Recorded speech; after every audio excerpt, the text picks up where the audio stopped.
Irmãos, boa noite. Então, só retomando aí os avisos a respeito da feira missionária e também da nossa primeira conferência missionária, amanhã às 19 horas, como bem informado aí pelo Getro, pelo UDI, 19 horas, não 19h30, para que a gente tenha mais tempo aqui para aproveitar juntos, né? Nós vamos primeiro ter um momento aqui no templo em que nós vamos ouvir o reverendo Egimar Ribeiro, o reverendo Egimar, um dos missionários apoiados pelas sociedades internas de nossa igreja, pelo conselho missionário de nossa igreja, missionário na Nova Zelândia, vai falar conosco via transmissão de vídeo, não é? Nós vamos ter um tempo aí para sermos instruídos pelo Senhor por meio da vida do reverendo Egimar, que é oriundo aqui da nossa região, se não me engano, eu acho que ele é de Cidade Nobre ali, né? Oriundo da igreja de Cidade Nobre. E vai falar conosco. Depois disso, nós vamos ter, como de costume, né, um tempo juntos aqui. Os nossos irmãos têm se preparado para o dia de amanhã aí para oferecer para nós aqui alguns pratos, né? Nós vamos ter feijão tropeiro, arroz carreteiro, vaca atolada, pizza em pedaços, tudo isso pelo valor de R$ 10. Então você venha preparado. Todo o valor arrecadado aqui é destinado para a obra missionária. Tem obras de artesanato aqui, de irmãos da nossa própria comunidade, né, que confeccionaram. Como de costume, nós vamos ter um tempo muito agradável aqui, permitindo assim o Senhor, querendo o Senhor. No sábado, às 19 horas, a nossa primeira conferência missionária, nossa primeira experiência. Nós estamos aí agora nos aventurando, não é, na produção de uma conferência missionária, e o reverendo Chun Kwan Chun é quem vai falar para a gente. Nome difícil, descendente de coreanos, mas brasileiro, fala um bom português, nós vamos ter dificuldade de entender ele não. Tá? Ele é professor de missiologia ali no centro de pós-graduação Andrew Jumper, né, da igreja presbiteriana, centro de pós-graduação da nossa igreja. Tive aula com ele durante uma semana missionária no seminário. Vai falar com a gente sobre o tema A Adoração é a Essência da Missão. O reverendo Chun certamente vai enriquecer muito a todos nós aqui, os que viermos ouvi-lo. Então, guarde esse tempo para poder participar conosco da nossa conferência missionária, sábado às 19 horas, domingo pela manhã às 9 horas e no domingo à noite ele também estará conosco. Orem, inclusive, pela vinda dele. Ele vai chegar no sábado mesmo, mais ou menos da hora do almoço, tem compromisso lá regular com as aulas dele em São Paulo. Orem para que ele faça uma boa viagem para estar conosco aqui. Então, temos programa aí para esse final de semana, todos nós. Nossa agenda já está cheia, já está comprometida. Certo? Nós vamos voltar aqui, retomar então os nossos estudos na palavra de Deus por meio da Confissão de Fé de Westminster. Este que é um dos documentos de fé, né, que nós subscrevemos em nossa denominação. É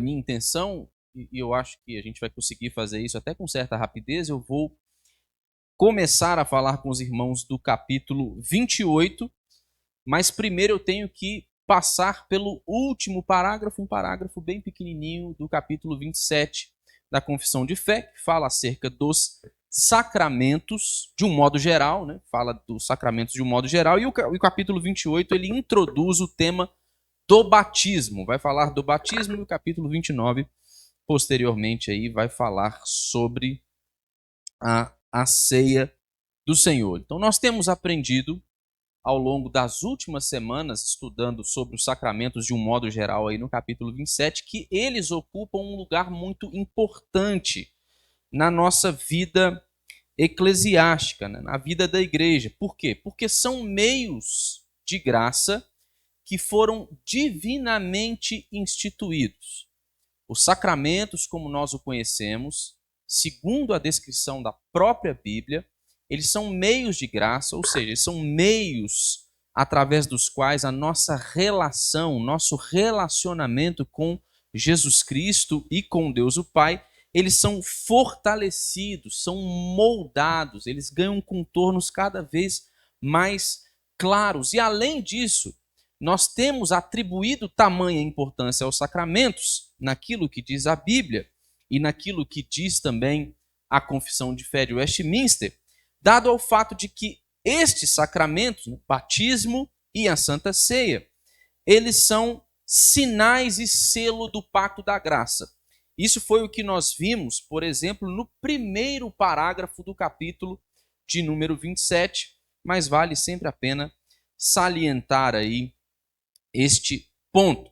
Então, ao final do capítulo 27 aí da Confissão de Fé de Westminster, o que está sendo enfatizado, e nós vamos ler agora este parágrafo, é que os sacramentos do Antigo Testamento, eles são substancialmente os mesmos sacramentos conforme nós vemos instituídos no Novo Testamento. Os sacramentos como nós os conhecemos no Antigo Testamento são exatamente os mesmos do Novo Testamento. E nós vamos ver que eles são os mesmos porque ambos apontam para a pessoa de Jesus Cristo e para a obra redentora de Jesus Cristo.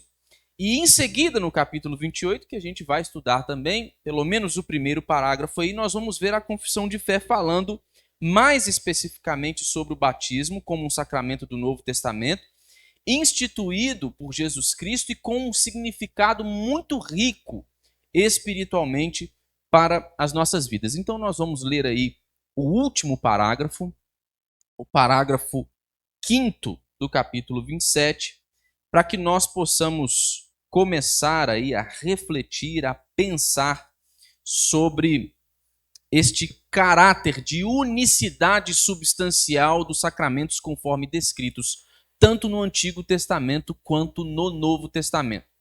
Então, diz assim o texto da confissão: os sacramentos do Velho Testamento, quanto às coisas espirituais por eles significados e representados, eram em substância os mesmos que do Novo Testamento. Abra aí a sua Bíblia na primeira carta de Paulo aos Coríntios, capítulo de número 10, versos de 1 a 4. O texto que está ali, a referência que está descrita ali no slide. Primeira carta de Paulo aos Coríntios, capítulo de número 10, versos de 1 a 4. Quem quiser pode ler aí para a gente.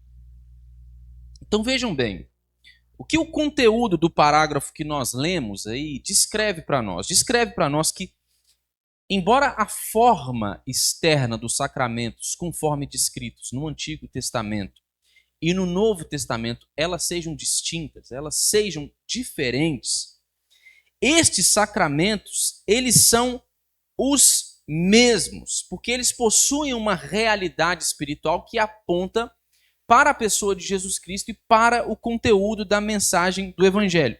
Então, quando Paulo, no versículo de número 2, que nós lemos aí, ele fala do êxodo como um batismo, nós já percebemos isso. A forma ela é diferente, mas a substância, o conteúdo, ele é o mesmo.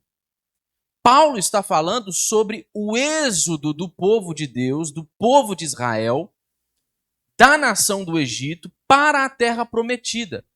E ele fala deste êxodo como um batismo. Mas nenhum deles tinha experimentado o batismo conforme nós o conhecemos como descrito no Novo Testamento. Mas Paulo trata este êxodo do povo de Israel, da nação de Israel, para a terra prometida como um batismo. O que é que o povo de Deus havia experimentado, conforme descrito no Antigo Testamento como um sacramento? O que eles haviam experimentado era o rito da circuncisão.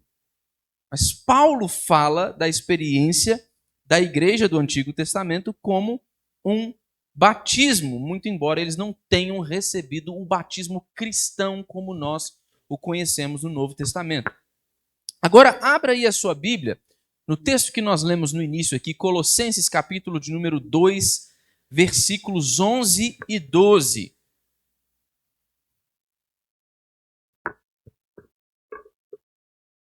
Quem quiser pode ler também para a gente.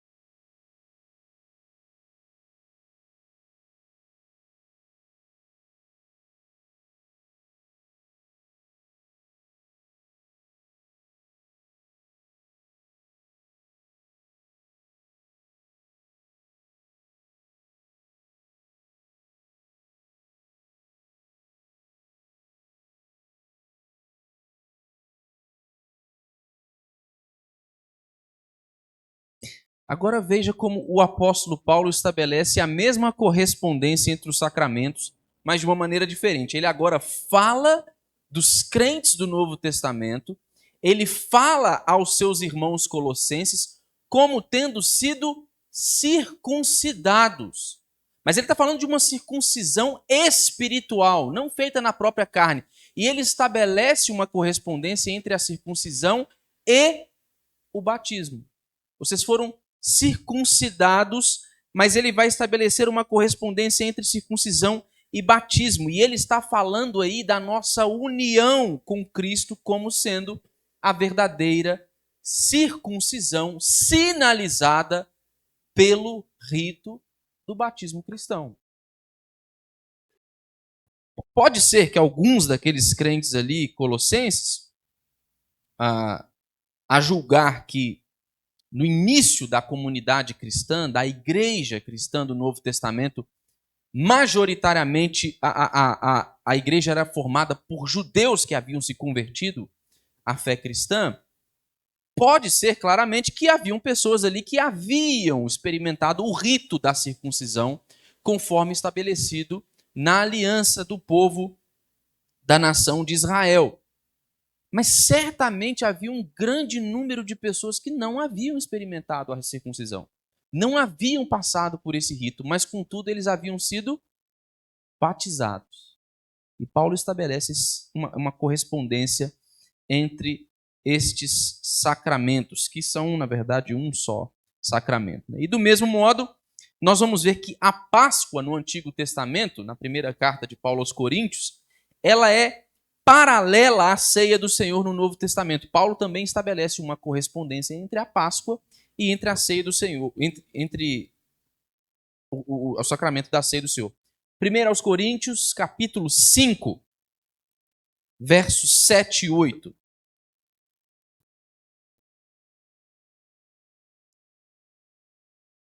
Quem quiser pode ler para a gente.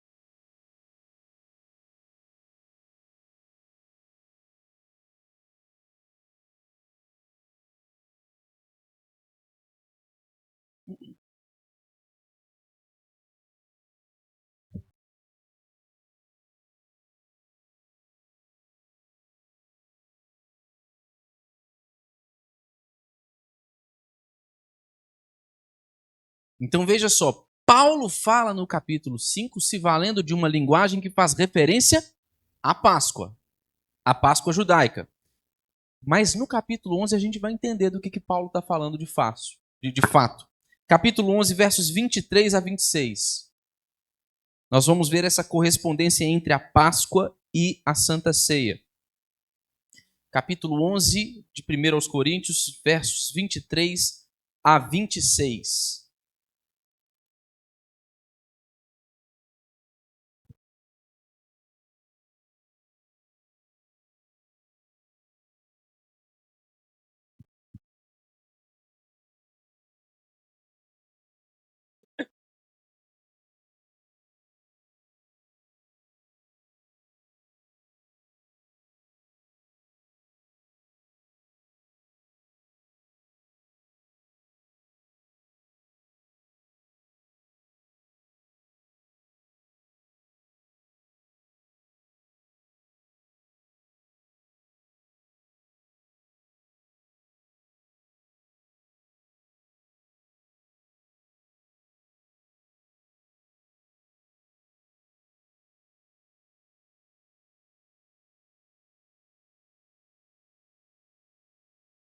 Então fica claro para nós aí na primeira carta de Paulo aos Coríntios essa correspondência entre a Páscoa do Antigo Testamento e a celebração da ceia do Senhor na igreja do Novo Testamento. Então, a confissão de fé, o que ela está fazendo aqui neste último parágrafo do capítulo 27, é justamente enfatizar, irmãos, que não existem dois povos distintos de Deus.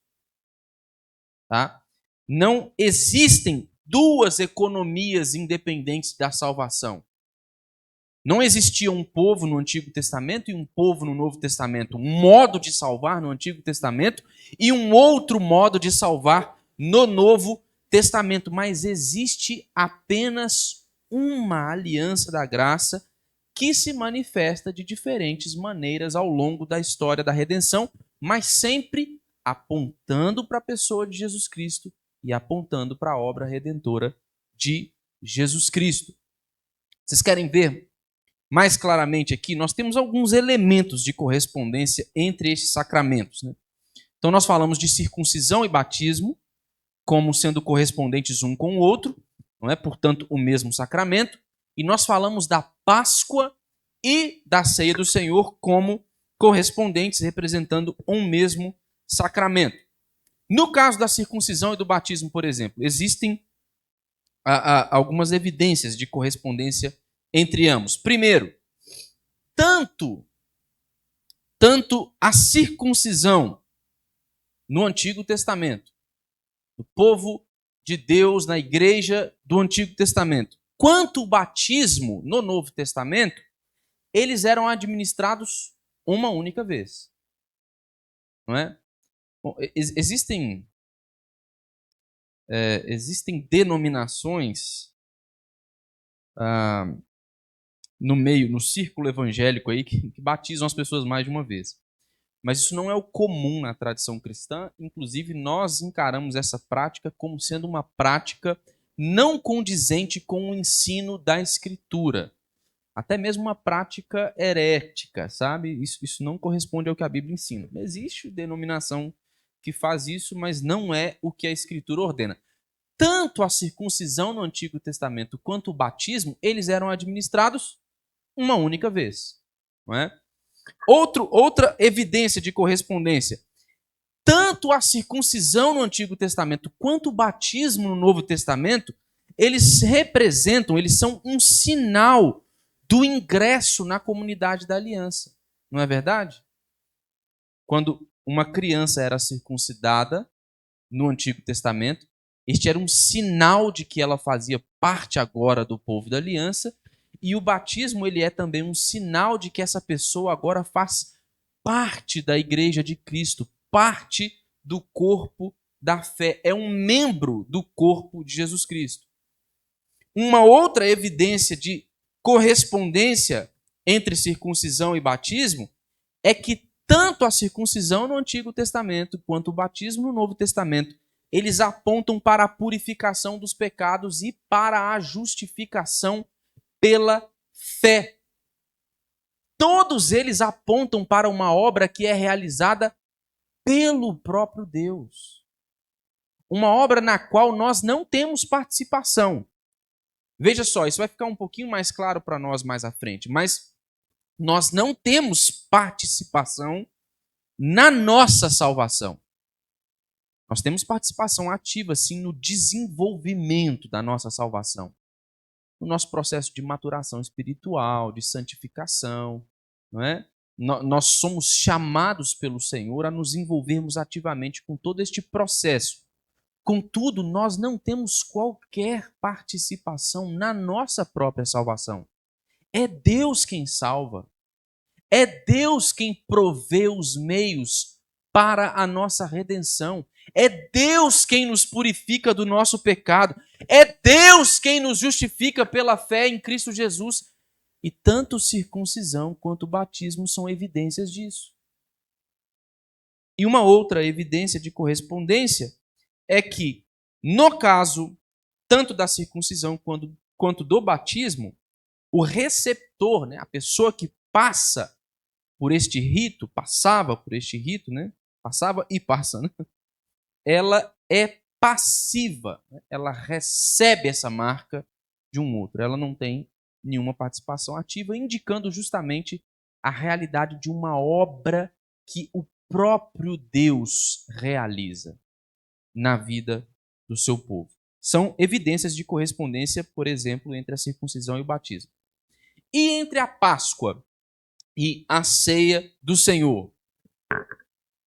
Nós vamos ver, por exemplo, que no caso da Páscoa, no Antigo Testamento, e da ceia, no Novo Testamento, estes sacramentos eles eram administrados repetidamente. Diferente da circuncisão e do batismo, que são administrados uma única vez, a Páscoa e a ceia são administrados repetidamente. Além disso, eles são símbolos da manutenção da comunhão de Deus com o seu povo e são símbolos de nutrição espiritual. Era isso que a Páscoa no Antigo Testamento simbolizava e é isso que o sacramento da celebração da Santa Ceia representa para nós hoje, irmãos. A nossa comunhão constante com Deus por meio de Jesus Cristo, a manutenção do nosso relacionamento com o Senhor, a preservação da nossa relação com o Pai por meio da pessoa do Filho e a nossa nutrição espiritual todas as vezes que nós comemos do pão e bebemos do cálice, como quem come da carne de Jesus e como quem bebe do seu próprio sangue. Ou seja, como pessoas, indivíduos, como uma comunidade de fé que é nutrida pelo próprio Cristo, que é o objeto da fé. E diferente da circuncisão e do batismo, em que o receptor ele é passivo, na ceia e na Páscoa, o receptor destes sacramentos ele é ativo. Ele participa voluntariamente e ativamente do rito. Não é? Nós comemos do pão, bebemos do vinho. Né? Havia toda uma refeição preparada segundo ordenada pelo próprio Senhor também para a celebração da Páscoa no Antigo Testamento. Nós somos participantes ativos. Então, a substância espiritual ela é a mesma nestes sacramentos, ainda que a forma externa destes sacramentos ela seja diferente. A circuncisão ela encontra a sua continuidade no batismo e a Páscoa encontra a sua plenitude na ceia do Senhor. Né? Por isso que nós irmãos, assim, nós falamos isso porque o uso do termo, às vezes, de alguma maneira, subentende esta compreensão de continuidade. Mas a verdade é que, por exemplo, nós cristãos não celebramos a Páscoa. Né? Nós celebramos a ceia do Senhor. Né? A Páscoa, como nós a conhecemos enquanto um rito estabelecido pelo próprio Deus, ela encontrou a sua plenitude no sacramento da ceia. Né? Então, é lógico, é uma data comemorativa, é uma festa cristã, mas é bom, é uma festa que, embora tenha suas raízes no cristianismo, ela já perdeu muito da sua influência cristã de fato, né? A coisa está bagunçada demais, mas o fato é que nós não olhamos tanto para o rito da Páscoa em si, nós olhamos para a ceia do Senhor, que é um cumprimento dessa realidade que a Páscoa prenunciava. Ok? Tranquilo para os irmãos? Podemos ir aí para o capítulo 28? Vamos para o primeiro parágrafo do capítulo 28 aí, em que nós vamos agora falar mais especificamente, gastar um tempinho aqui pensando sobre o batismo. O texto da Confissão de Fé, no primeiro parágrafo do capítulo 28, diz o seguinte: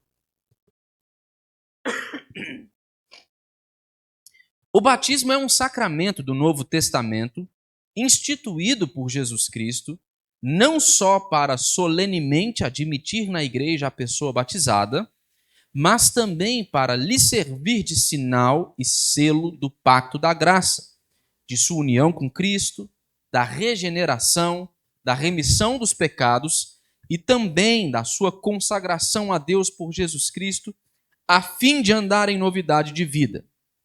Este sacramento, o batismo, segundo a ordenação de Cristo, há de continuar em sua igreja até ao fim do mundo. A primeira coisa que nos chama a atenção neste primeiro parágrafo do capítulo 28 é o modo como o batismo ele reflete aquilo sobre o que nós já temos conversado há algumas semanas, né?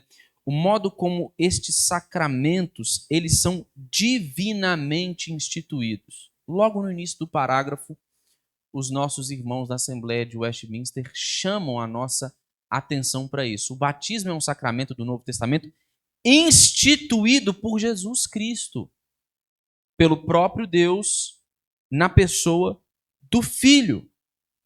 Então nós não praticamos o batismo, irmãos, como fruto de mera criatividade da mente humana. Isso não é um rito que nós passamos a realizar e a participar dele na igreja ao longo da história, como fruto de algo que nós imaginamos que faria sentido para a experiência de fé das pessoas. O próprio Deus, o próprio Cristo estabeleceu este sacramento por ordem direta do nosso Senhor Jesus Cristo. Então o batismo ele é uma instituição divina e não humana. O texto clássico que fundamenta para nós essa verdade de que o batismo ele é uma instituição divina, tal qual também a Santa Ceia, é o texto do Evangelho de Mateus, no capítulo 28, versos 19 e 20. Mateus 28, abra aí a sua Bíblia, versículos 19 e 20. O texto da grande comissão. Quem encontrar pode ler.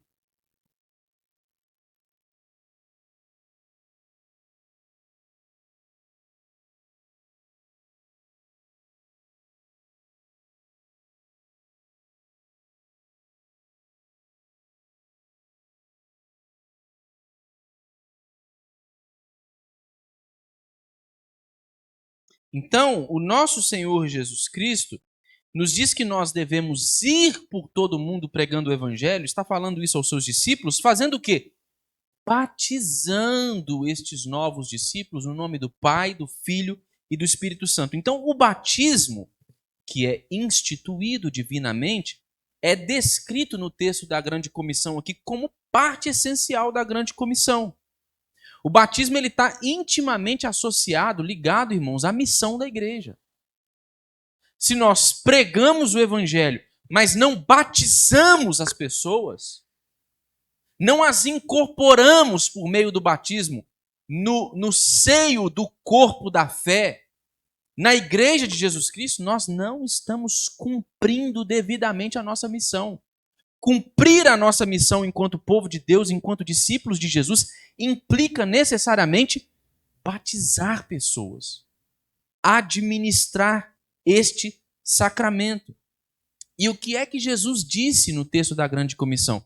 Que nós devemos ir por todo mundo, né? Ele fala isso especificamente aos seus apóstolos, mas nós cremos e sabemos que isso também se aplica a nós.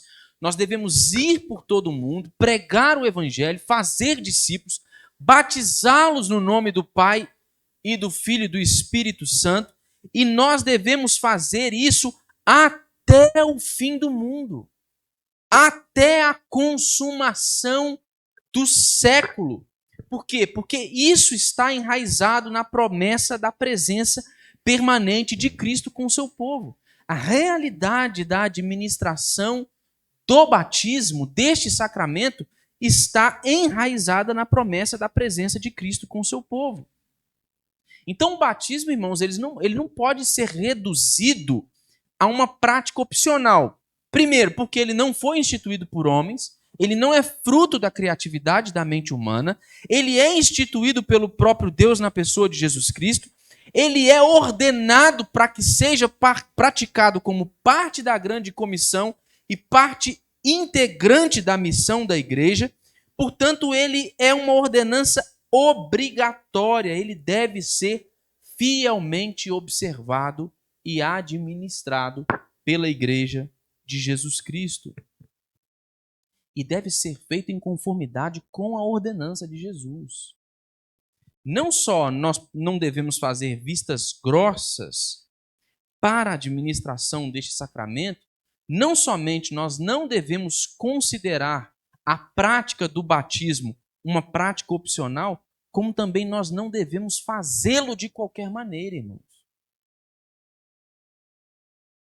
Nós não batizamos pessoas num clube em que a gente separa uma piscina, coloca as pessoas ali para poder descerem num toboágua e serem batizadas. Você sabia que tem igrejas que fizeram isso? As pessoas descendo num tobogã, numa piscina, era o batismo deles. Irmãos, não se trata de uma prática opcional e não se trata de algo que deva ser feito de qualquer maneira.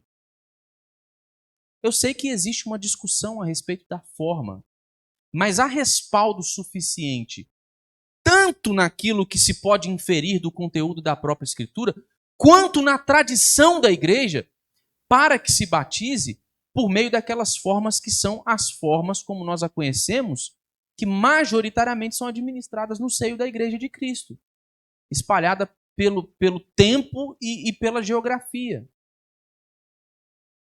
Eu sei que há discussão, eu sei que, especialmente irmãos nossos de outras tradições, às vezes têm alguma dificuldade com a forma como nós batizamos, mas existem evidências que podem ser inferidas da Escritura para que nós batizemos como batizamos, e também para que eles batizem por imersão, como nós sabemos que eles batizam. Nós não temos tanta dificuldade com isso quanto alguns outros irmãos imersionistas às vezes têm com a gente, né? Parece que está mudando um pouco isso. Eu acho até um cenário interessante. Eu sou oriundo de uma tradição batista, né? Cresci em uma igreja batista. E eu vi irmãos presbiterianos que migraram para a igreja batista tendo de ser rebatizados. Isso está mudando um pouco, né? Curiosamente, isso parece estar mudando. Os irmãos nossos da Igreja Batista, muitos deles estão parando com essa prática de rebatismo, como se o nosso batismo não fosse válido, né? O batismo por aspersão. Mas fato é, embora haja alguma discussão acerca da forma, ambas as formas encontram respaldo na tradição da igreja. Ambas as formas eram administradas. Mas ninguém, irmãos, descia de toboágua em piscina. Não há qualquer respaldo para fazer isso.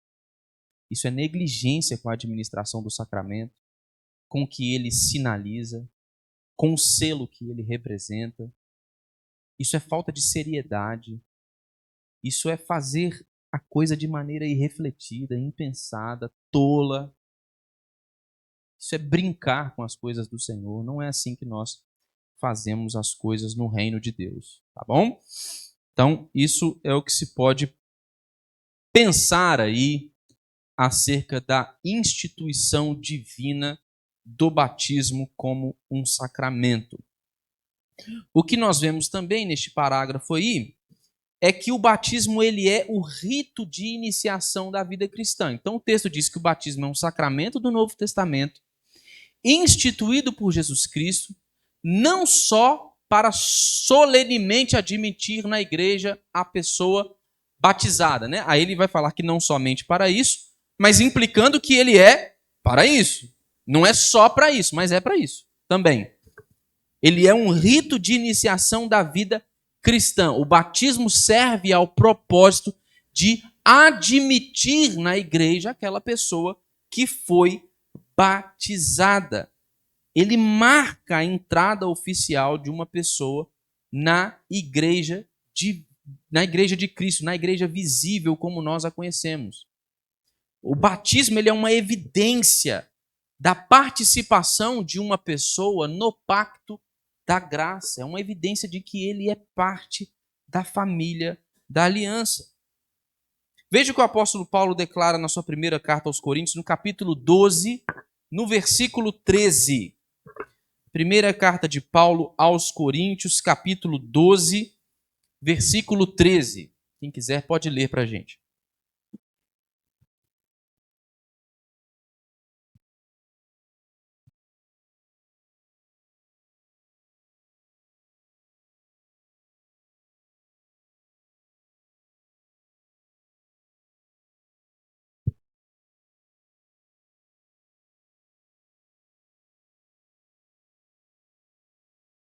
Então veja só, todos em um só Espírito, o apóstolo está dizendo, todos fomos batizados em um só corpo.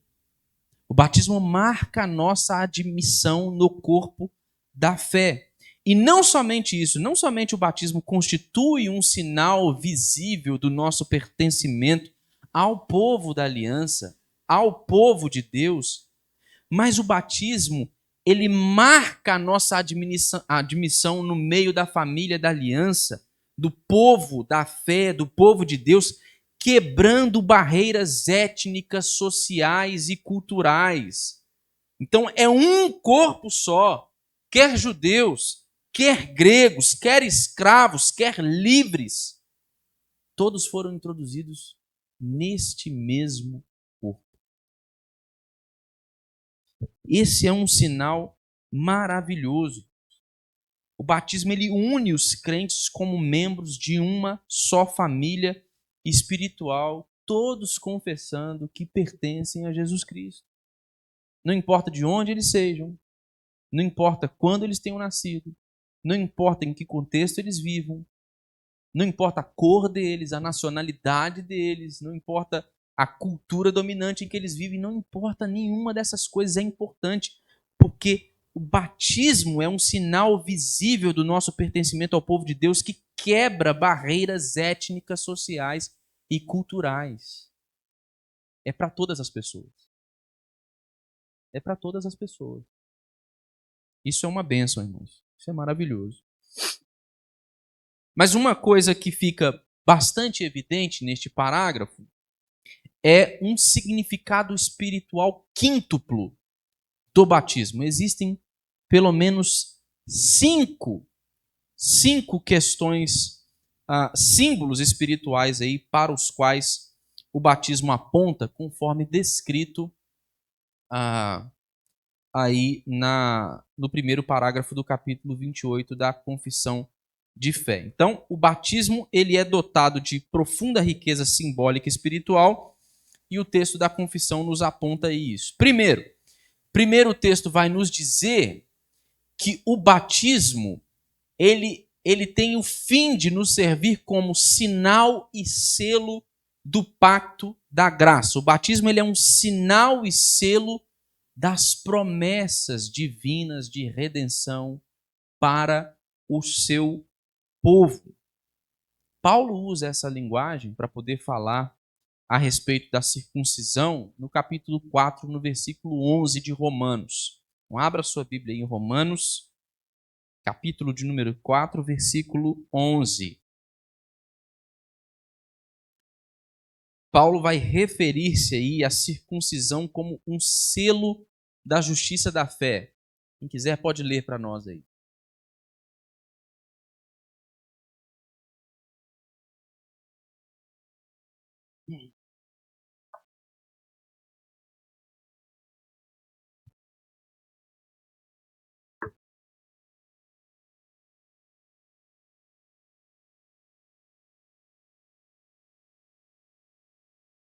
Então, veja só, da mesma maneira como Paulo se refere à circuncisão como um selo da justiça da fé, o batismo ele é também um testemunho visível de que Deus ele é um Deus fiel às suas promessas e à redenção que ele assegura para o seu povo. Por isso que os nossos irmãos, os teólogos da Assembleia de Westminster, eles descrevem o batismo, este sacramento, como um sinal e selo do pacto da graça, uma garantia, um testemunho de que as promessas que Deus fez, elas vão se cumprir. De que Deus ele é fiel, ele cumpre a sua palavra, ele vai levar a cabo a sua vontade. Os seus decretos, todos eles se cumprem e se cumprirão. O segundo símbolo do batismo aí é o símbolo da nossa união com Jesus Cristo. O batismo representa a nossa união vital com Jesus Cristo na sua morte e na sua ressurreição.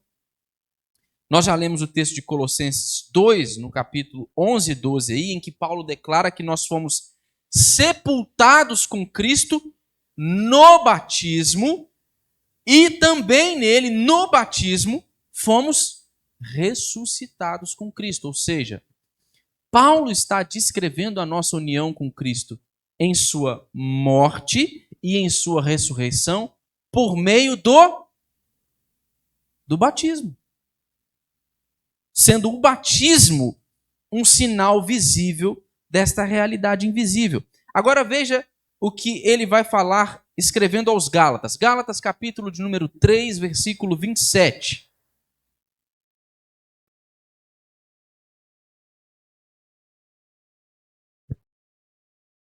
Quem quiser pode ler aí.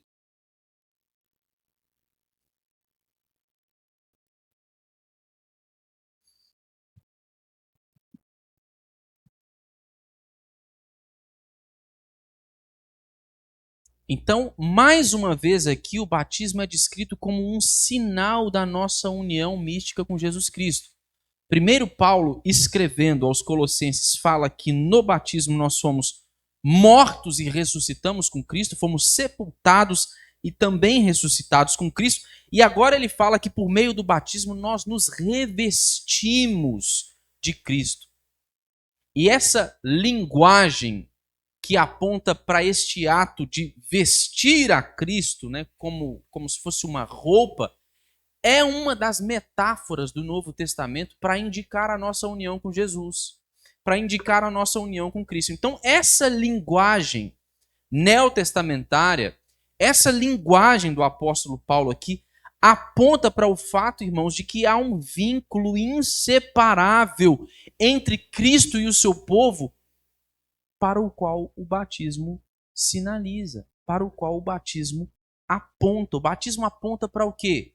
Para este vínculo, esta comunhão inseparável entre o crente e Cristo, essa união entre Cristo e a sua igreja e o seu povo.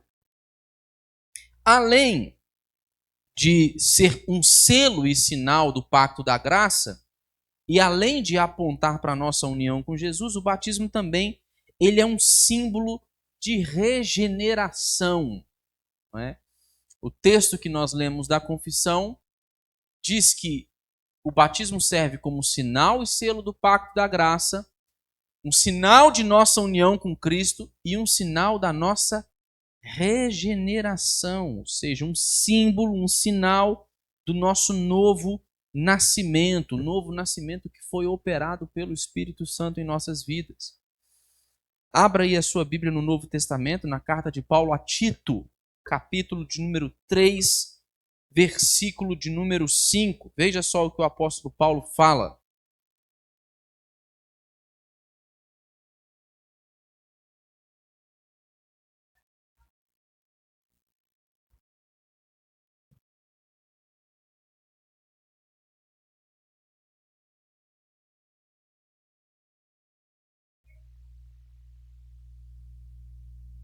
Este lavar regenerador e renovador do Espírito Santo é uma linguagem do apóstolo Paulo que alude à prática do batismo.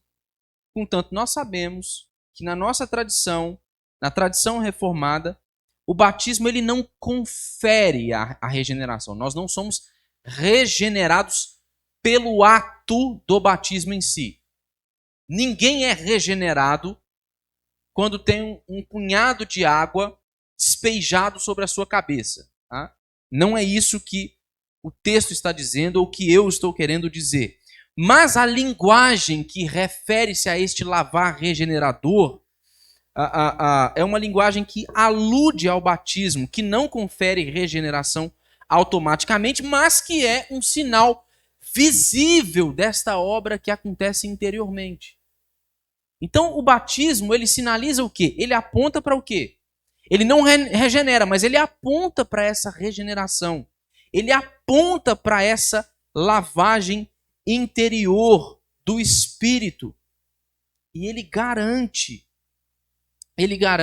que isso é uma verdade em nossa vida. Embora não garanta a eficácia da regeneração sem a operação do Espírito, ele é um sinal garantidor de que o Espírito Santo nos regenerou.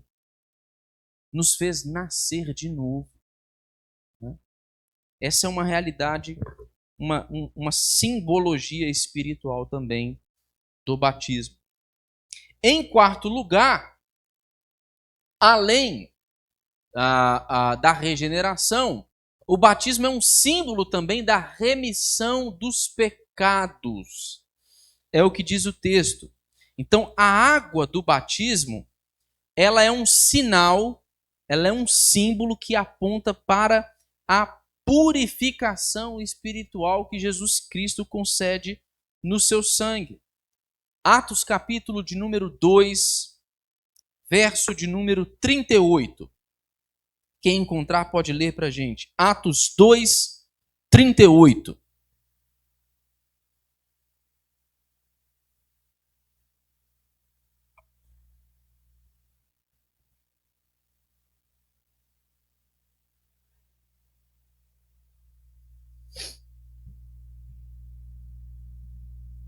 Então veja só, Pedro em seu primeiro sermão ali, depois deles terem recebido o Espírito Santo, chama os seus ouvintes, depois de ter pregado o evangelho, ao arrependimento, dizendo a eles que todos eles devem ser batizados para a remissão dos pecados. O que significa que o batismo efetua essa purificação dos pecados? Não. Assim como o batismo não efetua o novo nascimento, não garante o novo nascimento, mas sinaliza o novo nascimento, simboliza, aponta para ele, também o batismo aponta para essa purificação espiritual. Por isso que o elemento é a água, porque assim como a água, ela remove a sujeira do corpo, ela lava a sujeira do corpo, Cristo, por meio da sua obra redentora, no seu sangue, ele nos lava também da mancha do pecado, ele nos purifica do nosso pecado. Então, é a respeito desta remissão dos pecados, né, que o batismo trata ali com a simbologia da água, essa purificação da sujeira causada pelo pecado. E em último lugar, o batismo simboliza a nossa consagração a Deus por Jesus Cristo. Essa nossa consagração a Deus através de Jesus Cristo significa um chamado à santidade. Abra aí a sua Bíblia na carta de Paulo aos Romanos, capítulo de número 6, versículos de número 3 e 4. Romanos, capítulo 6, versículos 3 e 4.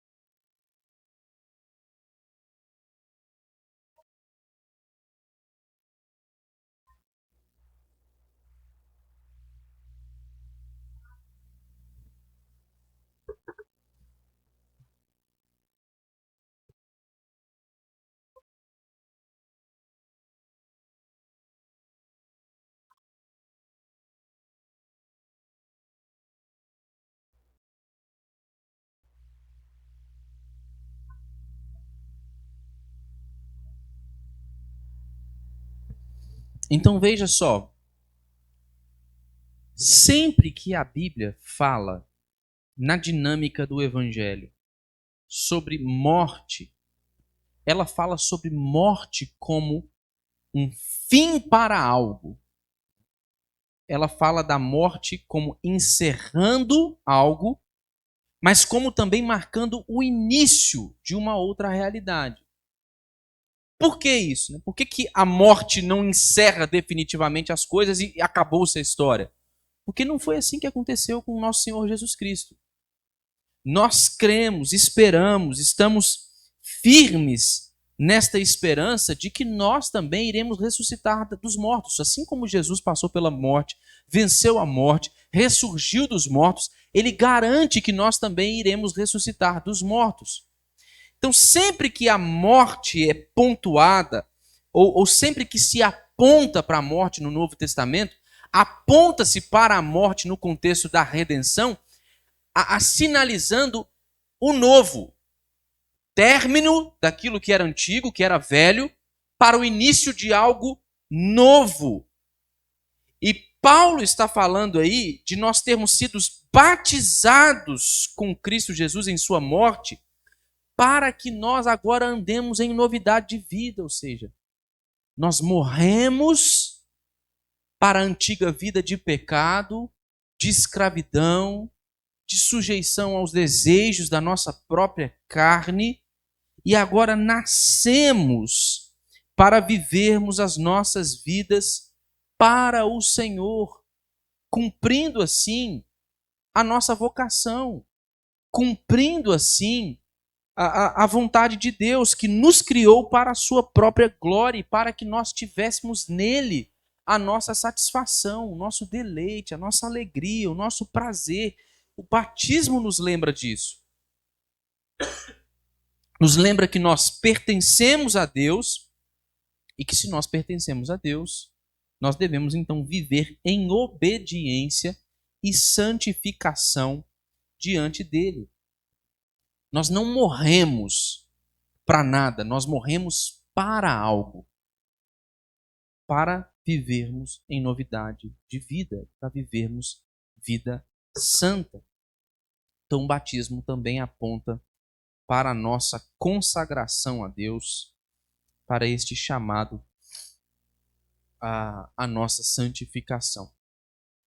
Uma outra característica singular aí, para nós encerrarmos, do batismo, conforme descrito neste parágrafo, é que o batismo ele é recebido de forma passiva, o que eu já disse aqui anteriormente. Então, diferente da ceia do Senhor, em que nós participamos ativamente da administração deste sacramento, no batismo nós somos batizados, né? Nós não batizamos a nós mesmos. Acho que tem gente por aí que batiza a si mesmo também, mas é mais uma bobagem assim que não se deve repetir, tá, irmãos? Tem de tudo, tá? Tem de tudo um pouco por aí. Se você procurar muito, você se assusta. Então nem perca o seu tempo, não. Gaste seu tempo de uma melhor maneira. Mas nós somos passivos, não é?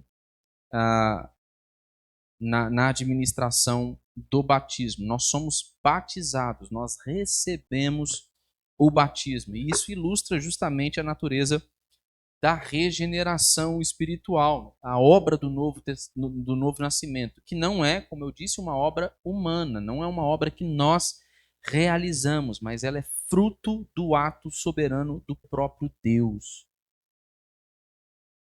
Quando ainda na Igreja Batista, na verdade, quando eu, no meu processo de ter migrado, eu acho que como muitos batistas e irmãos de outras tradições que começam a estudar ali a teologia reformada, a gente sempre começa pela soteriologia, né?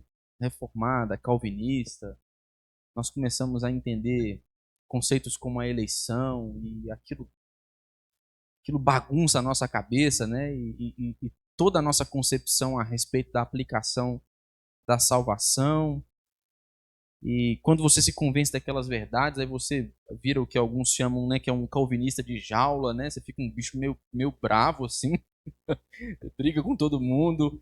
Eu passei por essa fase quando jovem ainda. E eu quando percebi que essa era uma mudança significativa na minha convicção, e embora participasse de uma igreja séria, com muitos irmãos que me abençoaram ao longo da minha vida, eu precisava mudar, né? Cara, não, eu não estou mais alinhado com os pressupostos aqui doutrinários dessa comunidade, preciso ir para um outro lugar. Isso é um processo muito comum, muitas pessoas que começam a ter contato com a fé reformada.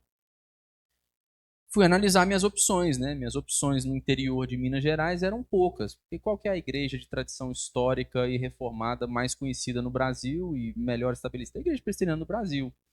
Eu vou para lá. Mas com muita dificuldade com o batismo na Igreja Presbiteriana. Muita dificuldade. Muita dificuldade. Além de ter dificuldade de admitir, não tinha problema com a forma, com a aspersão, eu não tinha esse problema, mas tinha muito problema com o pé do batismo, né, com o fato de nós batizarmos crianças. um irmão que até hoje eu escuto muito, assim, e sempre abençoou muito a minha vida. Sempre vejo muitos vídeos, ouço sermões, né?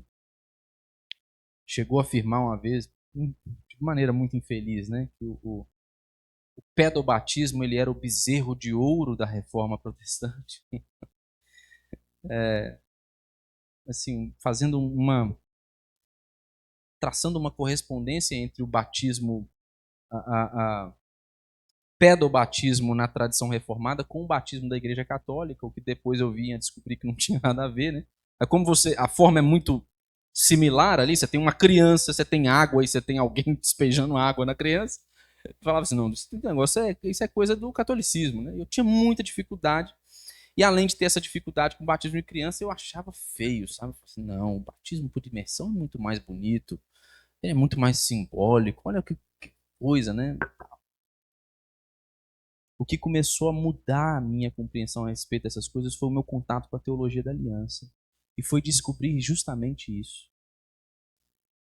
Na experiência dos nossos irmãos que batizam por meio da imersão, é lógico, há uma teologia pactual, inclusive muito recente, sendo desenvolvida por esses nossos irmãos assim de tradição batista, que eles não sendo desenvolvida recentemente, mas que tem sido descoberta mais recentemente. Mas é um fato que, na experiência dos batistas, o ato do batismo ele simboliza muito mais o compromisso da pessoa com Jesus, não é? O ato voluntário dessa pessoa de servir a Cristo, né? É um ato confessional, né? É a confissão pública de fé daquela pessoa.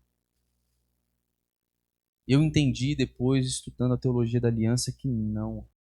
Que o símbolo das nossas crianças sendo batizadas, ele é mais rico, porque ele não aponta para algo que a gente faz. Ele aponta para algo que Deus faz. Para o modo como Deus salva, como Deus escolhe, como Deus opera a sua redenção, como Ele insere pessoas na sua família, como Ele chama perdidos para participarem do pacto da graça. Deus é quem escolhe um povo.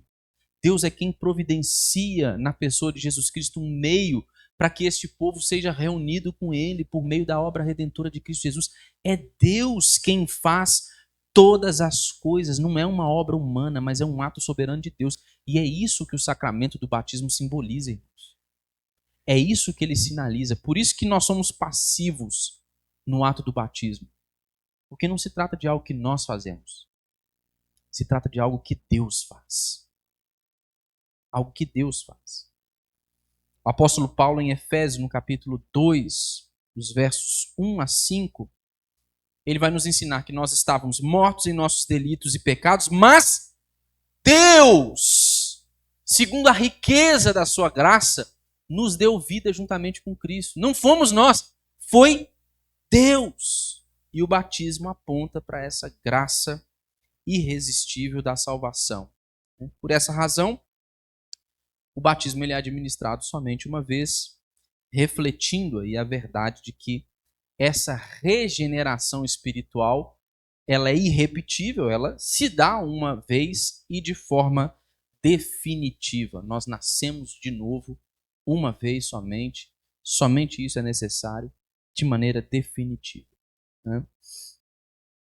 E, por fim, este sacramento, diz aí, segundo a ordenação de Cristo, ele há de continuar em sua igreja até o fim do mundo, né? O batismo ele não salva por si mesmo, mas ele é um sinal da salvação que Cristo oferece. O apóstolo Pedro, na sua primeira carta, no capítulo 3, no verso 21, diz: o batismo que corresponde a isto, agora também vos salva, não sendo a remoção da imundícia da carne, mas a indagação de uma boa consciência para com Deus por meio da ressurreição de Cristo Jesus.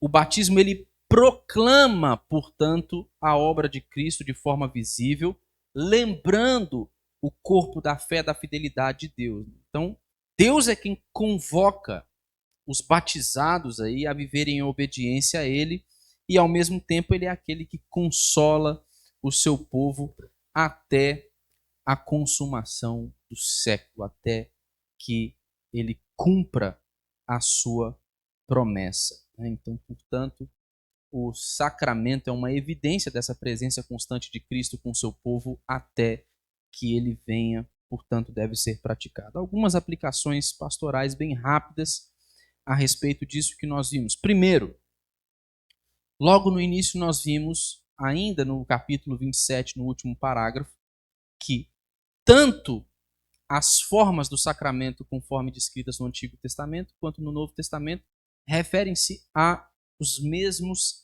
sacramentos. Isso mostra para nós uma continuidade entre o Antigo e o Novo Testamento, uma unidade na história da redenção, revelando para a gente, como eu disse, que não existiram dois povos de Deus, mas somente um povo, uma aliança, uma economia da salvação ao longo de todo o tempo. E isso tem uma implicação muito prática para nós, para a nossa compreensão do Evangelho, para a nossa compreensão da história da redenção. A implicação prática é a revelação divina através das Escrituras, ela é progressiva. A história da redenção, conforme revelada nas Escrituras, ela tem um caráter progressivo. Você não compreende bem a natureza da história da redenção lendo somente um ou outro testamento, ou tentando estabelecer algum tipo de conflito e descontinuidade entre ambos os testamentos. Mas existe um caráter de continuidade, de progressão, de avanço à medida que a história da redenção ela se desenvolve. Irmãos, entender isso muda o nosso jeito de ler a Bíblia. Muda o nosso jeito de ler a Bíblia. Compreender as amarrações, ver os elos de continuidade perpassando toda a Escritura, ver como Gênesis, indicando a criação e a origem de todas as coisas, conversa, dialoga de maneira muito clara com o Apocalipse, quando fala sobre uma nova criação, é algo assim que muda a nossa compreensão da história da redenção. Há uma unidade na história da redenção, e os sacramentos revelam isso para nós. Uma só aliança, uma só economia da salvação, porém com formas diversas, à medida que administradas e aplicadas na história da redenção. Em segundo lugar, os sacramentos, como nós vimos, eles não têm o poder em si mesmo para poder salvar os crentes, mas todos eles, neste aspecto de progressão, continuidade, eles apontam para quem nos pode salvar de fato. Eles apontam para a obra consumada de Jesus Cristo. Então, uma boa compreensão da teologia da aliança, do pacto, da administração dos sacramentos, nos mostra a centralidade da pessoa de Jesus Cristo e de sua obra, irmãos. Assim como a pregação da palavra, assim que é um meio de graça, assim como o nosso relacionamento com Deus por meio da oração, em nome de Jesus Cristo, a administração dos sacramentos, ela tem uma única finalidade, como tem as Escrituras e todas as coisas, voltar a nossa atenção, nosso desejo, nossas afeições para a pessoa de nosso Senhor e Salvador Jesus Cristo e para aquilo que Ele fez. O batismo lembra para nós, agora pensando não nos sacramentos de forma geral, mas no batismo, que nós não pertencemos a nós mesmos, mas nós pertencemos ao Deus Trino. Isso revela a natureza da nossa verdadeira identidade. E como gente que pertence a Deus, esta nova identidade redefinida deve moldar a nossa vida, o que nos leva ao chamado para a santificação. O batismo ele não é simplesmente um rito externo, mas ele é uma proclamação do Evangelho, uma encenação do Evangelho que nos chama a vivermos uma nova vida condizente com a nossa nova condição. E o batismo, irmãos, nos dá um selo visível da promessa divina fortalecendo a nossa fé em Deus, um Deus que não falha, um Deus que cumpre suas promessas, um Deus que é fiel e um Deus que se relaciona conosco. Então a nossa relação com Deus ela é aprimorada por meio da prática do batismo. A administração dos sacramentos ela molda o nosso relacionamento com Deus por meio de Jesus Cristo. Nos faz conhecer algo mais a respeito de Deus e de sua obra redentora. Portanto, é algo que deve chamar a nossa atenção constantemente para que a gente não participe de momentos tão solenes, tão ricos, tão preciosos, como se fossem qualquer coisa. Quando vocês virem uma criança, ou mesmo um irmão sendo admitido na nossa igreja agora, sendo batizado, lembrem-se dessas coisas. Lembrem-se do que esse rito significa. Lembrem-se da grandeza da obra redentora de Deus em Cristo Jesus e do modo como ele cumpre as suas promessas e como ele estabeleceu a sua aliança com o seu povo por meio do pacto da graça. Alguma pergunta, meus irmãos? Pode falar, João.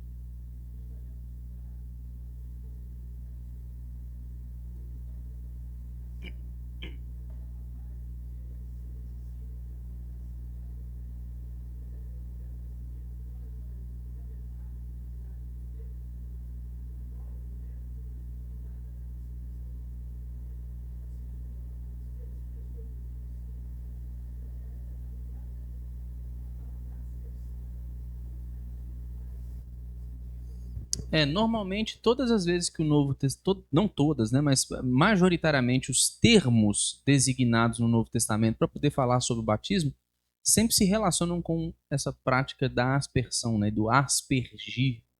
Né? Então, assim, embora a gente não tenha dificuldades assim em aceitar a forma imersionista, a gente está convencido de que o batismo por aspersão, que a forma também fala, e a forma que fala melhor é o batismo por aspersão. Né?